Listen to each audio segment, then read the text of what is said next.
Happy Monday morning. I hope everybody had a nice weekend. It was beautiful here in Gig Harbor, or nice here in Gig Harbor. Saturday was a nice day, got sunny late in the day. Yesterday in Gig Harbor, it got sunny late in the day, but unfortunately was a little bit cloudy, rainy, and misty as well. But that can be beautiful. It's a matter of kind of laying out what you think the afternoon should be like and what your expectations are for the afternoon.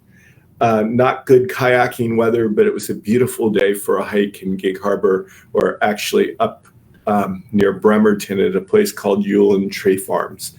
So today, this lecture today is about gut health. And specifically, we're talking about mindful eating. And obviously, eating is an important part of gastrointestinal health because, digestion, absorption has to do with how we eat. But a big part of what we've been talking about in the last several weeks has been the component of what we take in, what it is exactly that we're ingesting. From the perspective of, we've talked about food allergens, we've talked about, prebiotics to support our probiotic bacteria, our symbiotic bacteria. We've talked about, environmental toxins coming to us like pesticides or plastics. We've talked about omega-3 fatty acid content and all of that. And that's a lot of knowledge, right? That's a lot of, that's something I need to know. But, where the behavior kind of meets the road, particularly, after we've done a 28-day elimination program, or maybe we've done, the 10-day or 28-day clear change programs is kind of, a rapid and kind of medium length reset. After having done that, to continue to eat the foods that we should requires some mindfulness about what we're eating. If you have the opportunity during watching this, we're going to do a guided imagery about food in a little bit. So I'm going to ask you all to find a little something that you may want to eat. Maybe it's a grape, maybe it's a raisin, maybe it would be a leaf, maybe it's an orange segment or a tangerine segment, maybe it's a nut, probably said that already, and it even could be like a leaf of spinach or lettuce, or even if it has to be, it could be something not as necessarily healthy for us, so maybe a little piece of granola or cereal, or maybe it could even be a little piece of candy, but just something that you can have a mindful experience with eating. Because when you come right down to it, this whole concept of, what we're doing is about mindfulness when it comes to eating and changing our experience of that food and changing the reasons why we eat that food. For a lot of us, and we've talked about this in various settings throughout our lecture series, but food is calories. Food is some basic micronutrients that, like vitamins and trace elements and minerals and phytonutrients, which provide information and affect our physiology and affect, what takes place, how we respond to the environment. Food is also can be medicine. When we start consuming a lot of berberine, for example, or when we start a lot of curcumin or ginger or garlic, we start having foods with properties that they can make a difference in our health, like cinnamon, and when we do so, these foods really lead us to kind of, they have the opportunity to change our physiologies, or food by eating the appropriate diet and restoring an ideal body weight for us ends up being medicine. And then there's finally food as the social connection. Food is the way we relate. Food is the way we celebrate as we build our communities, like our hunter-gatherer ancestors gathered around a fire to share a meal. It's probably where the earliest uses of language, other than on the hunt and on the gather to protect ourselves, but in terms of that sociality, in terms of knowledge accumulating that could be passed on to the next generation, that kind of generation of the meme, for example, it took place around the campfire as we ate. And so eating became ritual. Eating became something that we need to do. Well, when we're rushed, when we're stressed, we eat out of those, and sometimes we eat very kind of mindfully or almost forgetfully. And, how many times has it been that someone asks you what you ate for dinner last night and you can't remember what it was? You can't remember preparing it. You can't remember exactly what it was that you ate. And it certainly wasn't a meaningful experience. How many times recently have you eaten a meal while in a car, or eaten a meal while you're doing something else, watching TV, reading a book, and not really eating necessarily at some of those points because you were hungry, but eating because it's the routine that you had? Or, how many times has some other need gone unmet? You've been in a meeting at work and you walk away from that meeting and you end up feeling less than, perhaps, like it didn't go exactly the way you want it. And, as I walk past the receptionist's desk, there's a little bit of candies there and I'm going to grab them. It was interesting a few years back. Well, this is more than a few years back, goes back to 2012, but it was kind of an aha moment because we were doing some development work for a nutritional supplement for diabetes, and we were at the attorney's office and we were having an intellectual property discussion, and it was a big law firm up in Seattle. And they had a reception area, and on that reception area, they had a desk, and they had the little bite-sized chocolates, which were, as I walked by, were going, Joe, Joe, Joe, as I walked by. And it was kind of like, okay, I am going to, eat this chocolate. And what was really fascinating and interesting about that was that very day, I had read on Apple News that if you ate 2 of those little chocolates every day for a year, just in excess of what else you were eating, they're like 25 calories a piece. They end up being 50 calories in 50 calories in 2 of them. So 50 times 70 takes you to 3,500. And so that's a pound, and 70 days goes into 360, 5 times approximately, with a little change left over, and suddenly you've gained 5 pounds in a year just from those little excess calories. And when you think about that, that becomes mindless eating for most of us. It becomes just this little habit. It becomes, well, that was frustrating, I'm going to have those. Or, hey, this is a special part of my day every day. Or, hey, I'm going to start treating myself in the afternoon. And suddenly this became a substitute behavior, right? We had had a good lunch. I didn't need them in the afternoon, but they were there, and it became something to do. Or similarly, sometimes when we are very clearly eating for emotional reasons, and my experience with this was around fruitcake, and I'm probably one of those few people who eats fruitcake.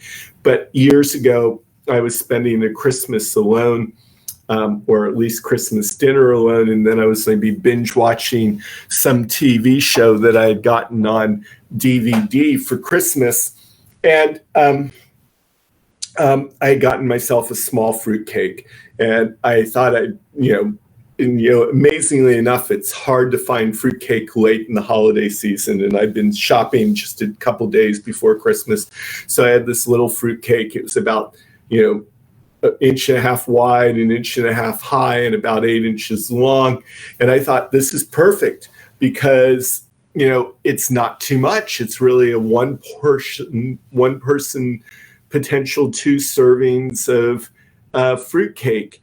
And I sat down after eating. I cut myself a piece of the fruitcake. I took that first bite, and I said to myself, oh, this has to be the worst fruitcake that I've ever eaten in my life. But I ate it anyway because I was expecting to eat fruitcake that day. And I ate the little piece that I had cut, 2 slices about that big, watching TV. Really wasn't hungry, but 15, 20 minutes later, the fruitcake was there in the kitchen and it had been yelling, eat me, eat me, eat me. And I went over and got myself another piece of fruitcake, tasted it, said to myself, this really has to be the worst fruitcake I ever ate. And then I said to myself, am I going to be happy when this is done? Is this going to be meaningful when this is done? And what I chose to do was I chose to put the fruitcake aside at that point in time. And I actually put it into the trash can so that I wasn't going to eat it. But I was mindful. I had asked myself the question of, is this fruitcake an experience that's going to lift me up? When I'm done eating this fruitcake, will I feel better? Will it have made my Christmas day better? Or will I feel guilty about eating it?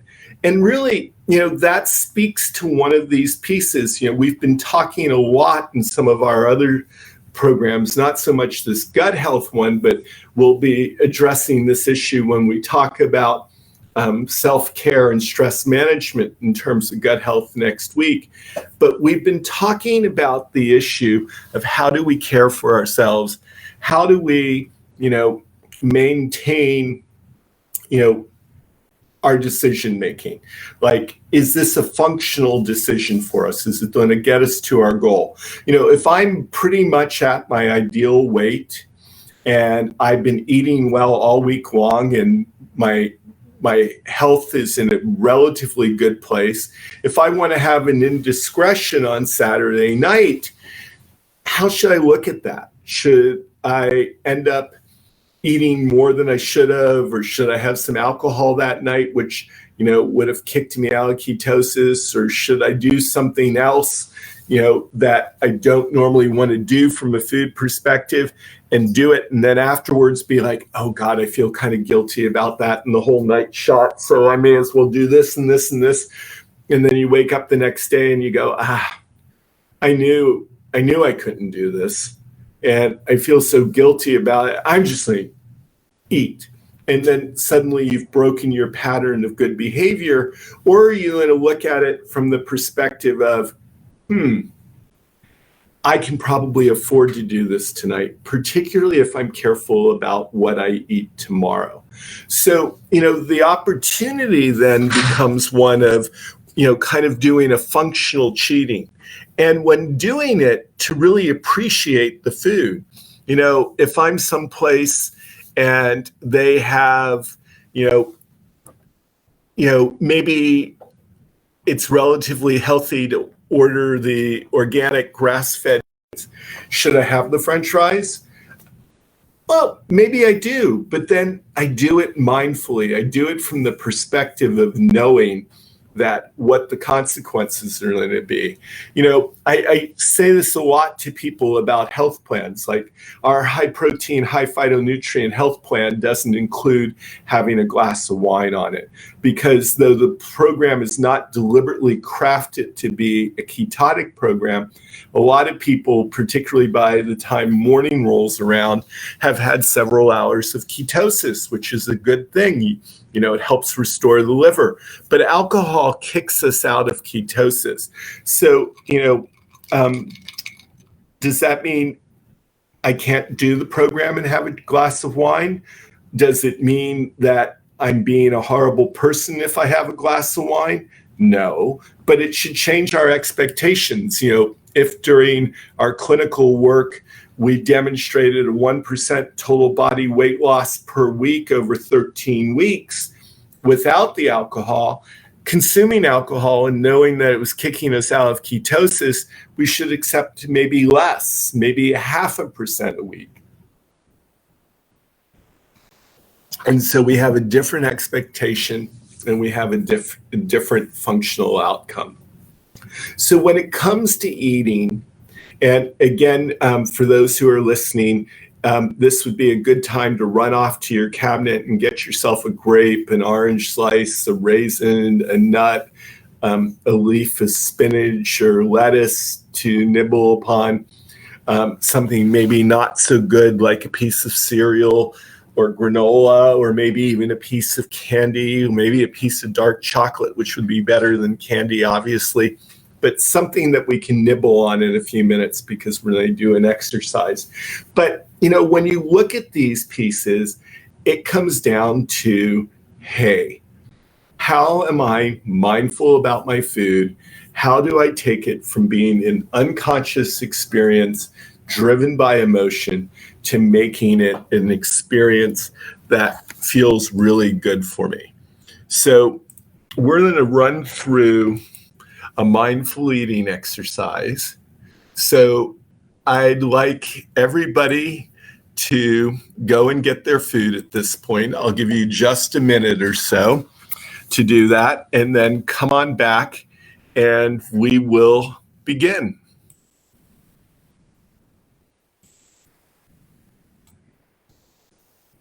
So we're in the getting the food phase, about 20 more seconds or so.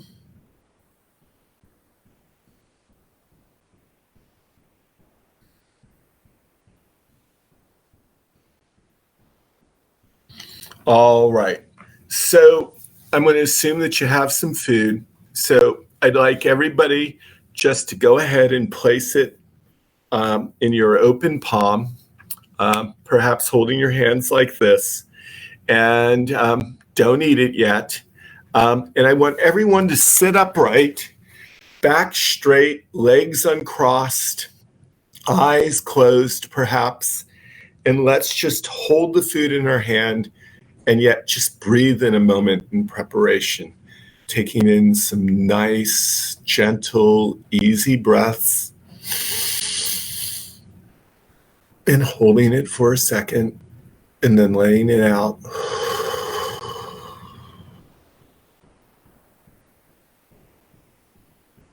So a gentle breath in and hold and pause, and then exhale.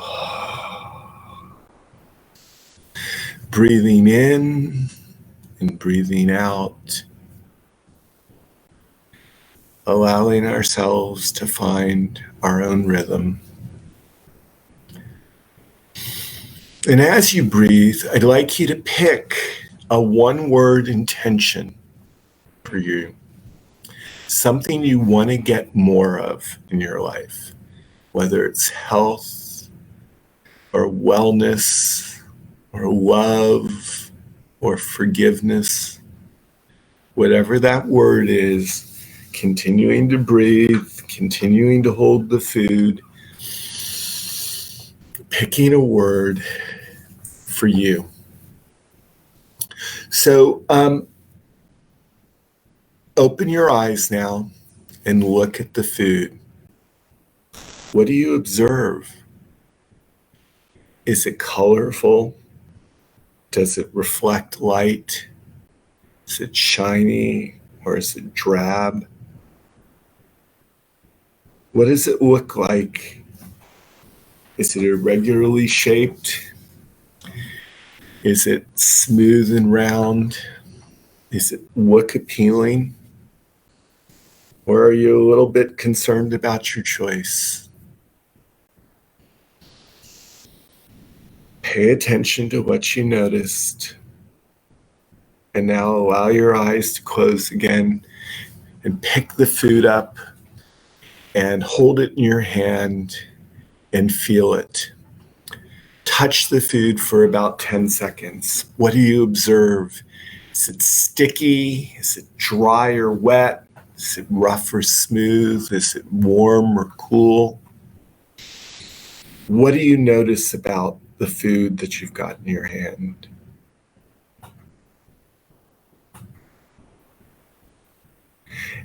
And now that you have those ideas, what it looked like, what it felt like, I want you to start lifting it up to your mouth, but I want you to pause and take a deep sniff and really smell that food. What does it smell like? Is the odor sharp or sweet?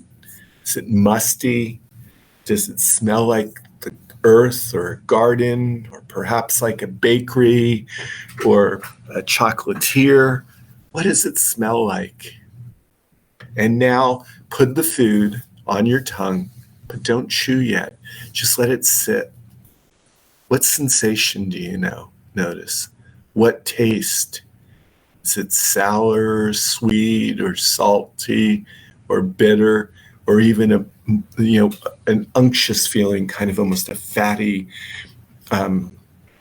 texture, kind of a mouthfeel of fullness? What do you notice? And now slowly start chewing the food. And as you do, imagine everything that this food brings with it, from the field in which it was grown, the rays of the sun and the moon, the nutrients and waters from the sky and the earth, the care of the farmer, from the market where it was offered for sale, the work of the team. See how someone picked it and how someone grew it and someone put it in a truck and someone put it on the shelf. Think about, the connections and the bravery of the people who have been in the food stores during this last year, facing the world, checking us out at the cashier, or the people who brought it home and got it ready for us. And if it's a leftover of something that we've already eaten and cooked, the love that went into preparing that food. Really pay attention to how this food connects us to nature, to the web of life, and to the energies of our expanded community. Briefly consider the 4 characteristics of food: energy is calories, information, the quality, medicine, connection, or love that food presents to us. And when you are ready to swallow it down, thinking of the intention that you had chosen to associate with this food. Swallow the food and the intention. With the breath, carry both down to the belly. Put the hands on belly to receive the gift of the little food bite. And breathe in that intention now, imagining the body transforming itself through the gift of food and our intention. And spend a moment in appreciation and thankfulness for the gift you've just received.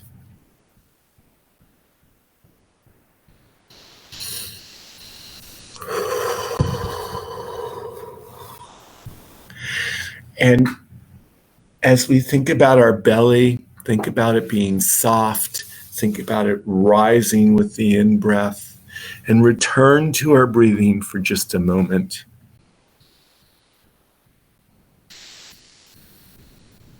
And now begin to bring your awareness back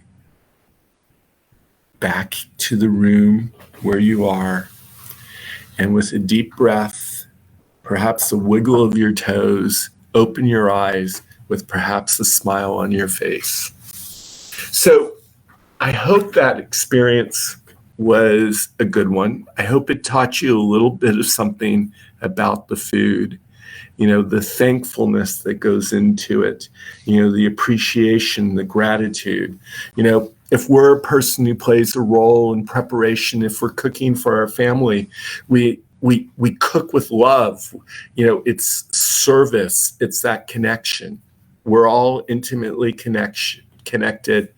When we take in food, when we take in that energy, take in that information and quality, when we take in that medicine, when we take in that connection, that love, that social being, we're feeding that spark within us, the spark of uniqueness that we all share. And that spark grows and expands and connects us with our world. And as we see that spark within us, we can see that spark in others and recognize that they're worthy of respect and reverence, and that all people are worthy of going to bed at night not hungry. And we can think about that and what we can do about that. So be mindful about the food you eat.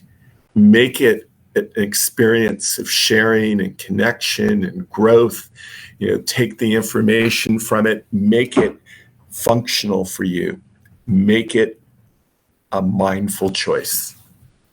Thank you for spending this part of your Monday morning or whenever you happen to be looking at this. I hope it was helpful. This is the kind of work that we're going to be doing at Harmony Hill in June and Feathered Pipe Ranch in July. So reach out to us, let us know what you're interested in, and we'll go from there. All right, take care. Bye-bye.